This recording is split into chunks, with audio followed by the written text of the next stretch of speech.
Hello Pisces, thank you for joining me for your monthly forecast for April.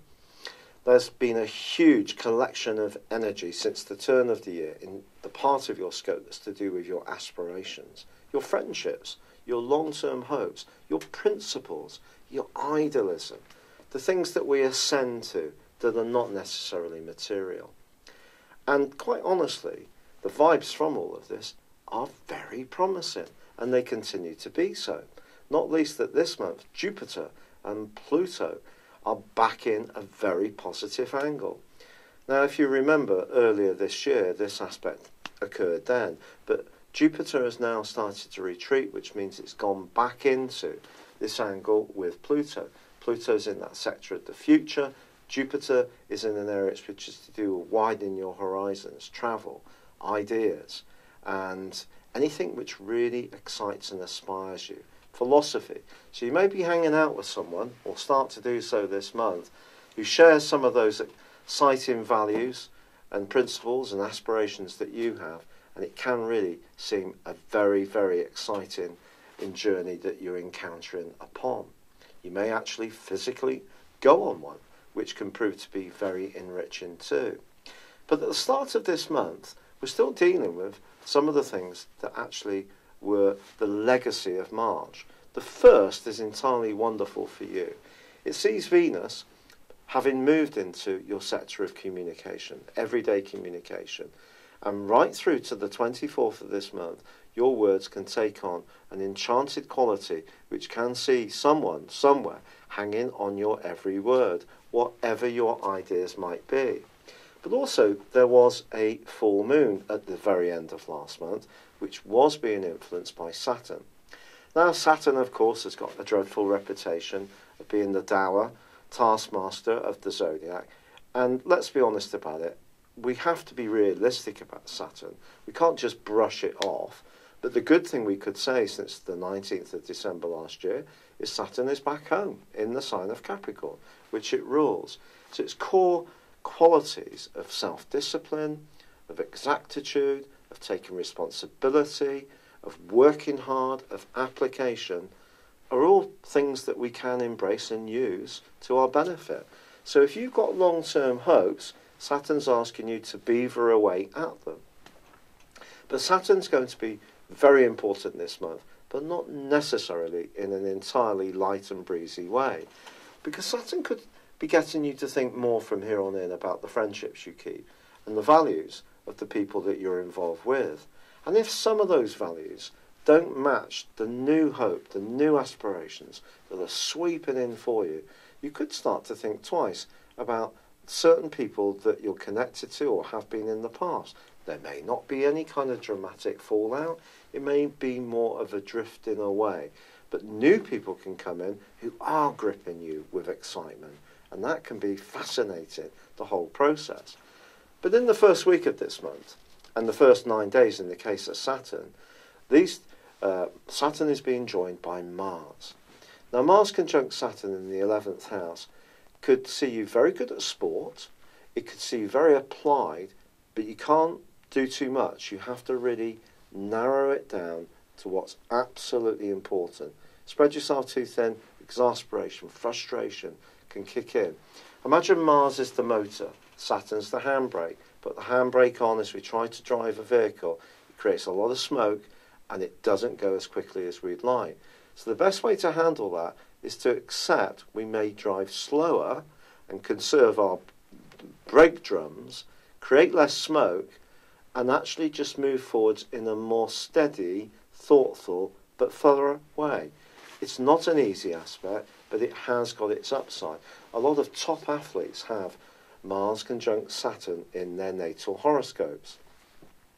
But it is squaring up to Mercury, and Mercury for you is tracking backwards for us all, but for you is in your second solar house, which can be about money. Also the Sun's here, and also Uranus.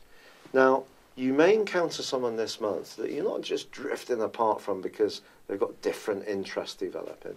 It may be because they actually have such starkly different values to you that suddenly you think, why the heck did I ever spend any time with them at all? or it could be someone that you've got to know on a looser basis through a group. So a group can lose its attraction to you because you're wanting to create the group that really fits your ideal. And that idealism is definitely going to be a big part of what's driving you forwards. Now, Mercury will start to go forwards itself on the 15th, which is welcome. And some money that's been owed to you or has been frustratingly delayed could come in then, but it could still be the early part of May. Perhaps it's your own values that are being transformed. Perhaps you're shifting. It's all going on inside you rather than what's going on outside of you. But there can be some shifts. The Teutonic plates can be moving. It may not necessarily be a painless process, even if you can see the direction of travel is entirely appropriate. Now, on the 16th, there is a fabulous new moon. This provides a backdrop of energy for the next month, and it's asking you to think in a very novel, ingenious way about how you marshal your resources, to be open to new technology, to fresh ways of thinking, to innovation. If you're someone who works with technology, you could really have a purple patch over the next 4 weeks. If you're someone who's wanting to start a business, be more entrepreneurial, the desire to be a free spirit and go for it can really be enhanced by this connection. But there is, on the 18th, Saturn going into a retrograde which will last for 5.5 months. Now, whatever you did think your hopes and aspirations were for the future, they're going to be tested by that retrograde. That's absolutely certain.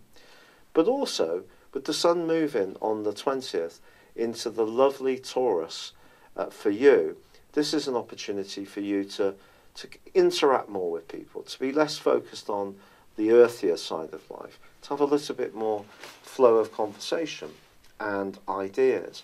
You could think about retraining or reorientating your approach on the basis of those principles that are coming through so strongly for you. But then in the last 10 days of this month, there is a colossal collection of energy in the guise of Mars combining with Pluto. When these two get together, it can be very, very potent. These two are the rulers of Scorpio, so that gives you some idea of the intensity. Mars is about action, desire, instant gratification, but in the 11th house, which is about principles, it means that at times you're going to have to make way for what others think as well, cooperation, but Pluto is about power. So you could find yourself in a situation where there's a bit of a push and pull between you and someone who in the past you've got on pretty well with, but it might come down to what you both want from the future. And it may be that one of you is shifting or changing, and it's dealing with that can not necessarily be an easy process. Now, Venus is going to be moving out of your sector of chat into your sector of home, family, emotion on the 25th, suggesting that you can just soften things a little bit. It's going to help you to stay in touch with the sweeter side of your nature. And there is a full moon which is going to be occurring on the last day of this month, which is going to also be interacting with the point of destiny, the North Node in the sign of Leo, which for you is about health, fitness, work, diet. But this full moon is about ideas.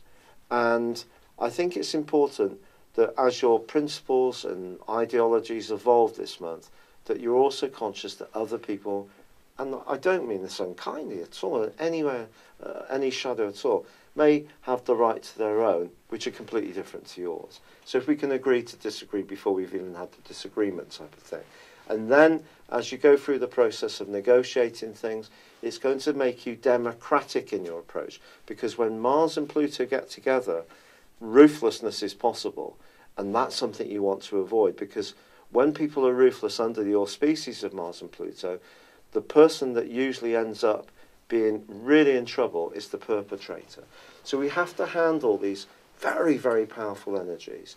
But around group situations, just be aware of politics in the last 10 days. Be aware of the needing to protect yourself with Venus moving into a tender area. Be aware that the lines of communication need to be open on the back of that full moon. And be open too that everyone has a right to their truth, their way of looking at things. But you know, this month can be just so sensational for you in terms of identifying what you really want for your future. And if you're very clear about it and absolutely caught up in the process and on track, well, those last 10 days can see you take one heck of a giant step forwards towards what you want. It's been a real pleasure being with you, Pisces. Thank you for joining me. If you've yet to subscribe to my channel or like or comment on this video, I'd love it if you would. But for now, good luck and goodbye. Hello, thank you so much for watching my video. I'd love you to join me at my Horoscope Ace app. You can find this at www.horoscope-ace.com. You can use it through Android, iOS, Apple or Facebook. Check out your ascendant or your moon sign or download your free birth chart. There's all your favourite videos, plus there are daily, weekly, monthly and yearly horoscopes for general, love, Chinese and Indian astrology. If your passion is tarot, there's my brilliant 3-card money or love tarot readings too. And it's all there at www.horoscope-ace.com. Thank you.